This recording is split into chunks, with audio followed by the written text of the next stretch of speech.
Signori, buongiorno e benvenuti in un nuovo video. Oggi tiriamo le conclusioni di quello che è stato il campionato ufficiale di Le Mans Ultimate.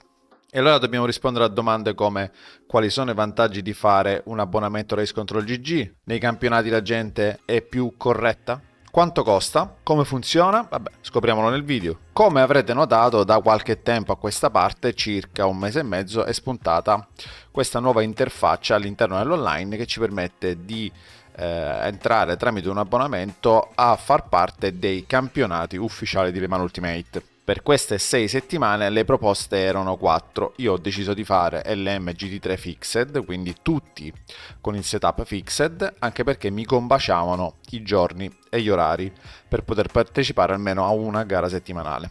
Entriamo nel dettaglio a vedere anche l'interfaccia come è strutturata e già vedete da subito che la cura per il dettaglio non è mancata. In maniera molto semplice e schematica abbiamo un profilo pilota sulla sinistra, la gara settimanale che dobbiamo fare al centro e poi eventualmente i vari orari per iscriversi qui sulla destra e i vari tentativi che sono rimasti. Sì, perché si hanno solo 3 tentativi settimanali per portare a termine una gara che vi darà poi un punteggio per la classifica generale. Ora vediamo anche quella. I server di pratica sono sempre aperti in questo caso, appunto perché pagando un abbonamento sono garantiti i server di pratica, e non solo il server di pratica della settimana attuale, ma sbloccano anche il server di pratica della settimana successiva, quella per la gara dopo. E quindi troverete sempre il pulsantino pratica, sia per il tracciato che state facendo durante la settimana e quello dopo. Ovviamente adesso siamo all'ultimo, quindi non ci sarà anche il server di pratica successivo perché il campionato è terminato. Qui abbiamo la classifica del campionato. In questo momento io sono quinto, ma dovrebbe essere un po' frizzata perché vedete tutti hanno fatto, o comunque quasi tutti, manca solamente a questo, hanno fatto l'ultima gara, ok? Quindi io sono qui, sono quinto. Come funziona il punteggio? Il fatto che sia evidenziato in rosso significa che quello è il punteggio peggiore che abbiamo fatto e nella classifica non viene contato. Quindi il campionato di 6 gare è con una gara di scarto. Quindi anche se mancate una settimana intera potete competere tranquillamente per il campionato, perché appunto una gara, cioè il punteggio peggiore delle 6 gare di campionato, viene scartato per tutti. I pallini illuminati qui sotto vuol dire che sono i tentativi che abbiamo fatto quella settimana. Per esempio io qui ne ho fatti 2 la prima settimana, 2 la seconda, un tentativo la terza, no? E così via. E questa è la classifica generale. Se uno volesse vedere anche altri tipi di classifiche, ci sono le classifiche degli amici, le classifiche per vettura, così giusto per farsi un'idea chi è stato il più bravo con la stessa vettura, e poi la classifica per nazionalità, quindi chi è stato più bravo, ad esempio, appunto degli italiani. Un'altra cosa interessante, ma penso che tutti lo sappiate, è come viene calcolato il punteggio.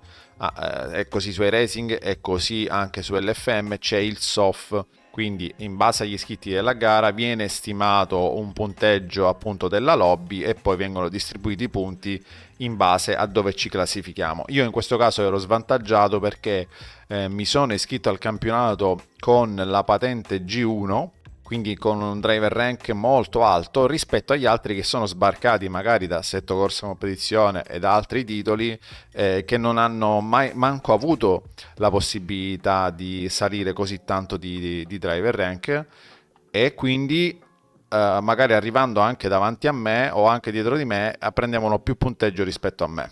Tiene tantissimo in considerazione il momento in cui ci si iscrive, perché vedete in questo momento io in alto a destra vedete che il mio driver rank poi è sceso perché ho preso 2 disconnessioni, ma qui mi risulta sempre G1. Quindi le gare che farò all'interno del campionato tengono in considerazione la mia preparazione all'iscrizione, non quello che succede dopo. Parliamo un po' di come sono state effettivamente queste garettine, sicuramente molto belle, ma l'ultima in particolare. Le prime 5 sono state gare da 45 minuti, col setup fixed c'era poco da fare e bisognava spingere, erano più una roba sprint, tranne Cota, che sappiamo che il primo settore, quel serpentone lì, mette proprio sotto stress le gomme, allora bisognava avere un occhio di riguardo per la gomma e portarsela sul finale. Le altre gare diciamo si è spinto più normalmente. Le Mans invece è salita di un altro livello perché Era una gara da un'ora, quindi con l'energia virtuale non ci si arrivava assolutamente alla fine. Da metà gara in poi iniziava a piovere e gli ultimi 15 minuti di gara si asciugava la pista e c'era quella condizione di umido molto particolare. Quindi pit stop e poi cambio con la gomma wet, e bisognava avere poi una sensibilità incredibile, perché comunque il setup almeno della BMW sul Le Mans era scarichissimo di ala, e immaginatevi quando piove quello che succede. Tra l'altro c'era anche a livello grafico e di immersività la transizione notte-giorno, che mescolata a tutto quello che vi ho detto prima è stata una gara meravigliosa. Pur essendo 1100 iscritti, vedete, al campionato dell'MGT3 Fixed, alla fine mi ritrovavo sempre a correre con quelli più forti, no? Perché eravamo split 1 ed erano sempre quelli che si volevano contendere la vittoria. Quindi pur essendo tanti, alla fine gli split funzionano, e magari ci può essere una piccola variazione in base poi alla gente quanto è migliorata durante il campionato e se ce la si ritrova poi in split 1, o viceversa, chi era partito bene all'inizio e poi peggiora magari scende in split 2. Però alla fine, credetemi, è quasi come partecipare a un campionato circoscritto da 40 piloti, ecco, almeno per quanto riguarda la mia esperienza sullo split 1. Per quanto riguarda invece i tentativi, per me sono più che sufficienti alla fine per portare il risultato a casa e non fossilizzarsi. Hanno creato questa cosa dei tentativi per non far fossilizzare la gente tutta la settimana, fare stessa pista, stessa auto. Quindi in base agli iscritti che vedete in un determinato orario, un determinato giorno, vi potete iscrivere in anticipo anche di una settimana, poi partecipate come se fosse veramente la gara di campionato settimanale che fate con i campionati privati, e funziona. Un altro vantaggio per chi ha il Race Control Pro è quello di poter prendere parte ai server di pratica in anticipo. Per esempio, se volessimo fare adesso una pratica a Portimao, che la gara parte tra un'oretta circa, con l'abbonamento light, ovvero senza abbonamento, non ci si può entrare, mentre con l'abbonamento pro si può accedere in anticipo ai server di pratica e poter iniziare.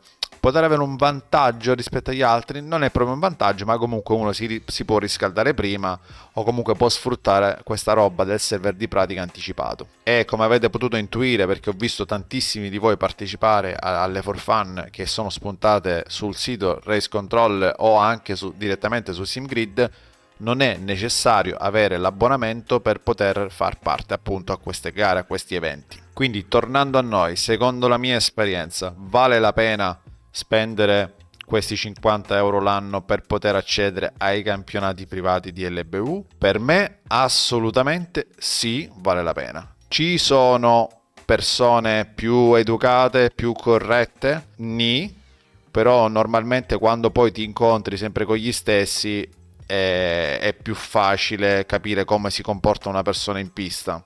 Mettiamola così, che se poi riconosci che una persona si comporta in un certo modo, puoi anche evitarla. Ma il fatto che sia a pagamento un po' più circoscritto, un po' più di nicchia, non significa che non ci può essere lo scemo di turno che deve rovinare la gara a qualcuno. Ok, può succedere. Molto meno, ragazzi, magari, che ne so, in un campionato intero ne ho trovato uno in tutte le gare di campionato, quindi in un mese e mezzo.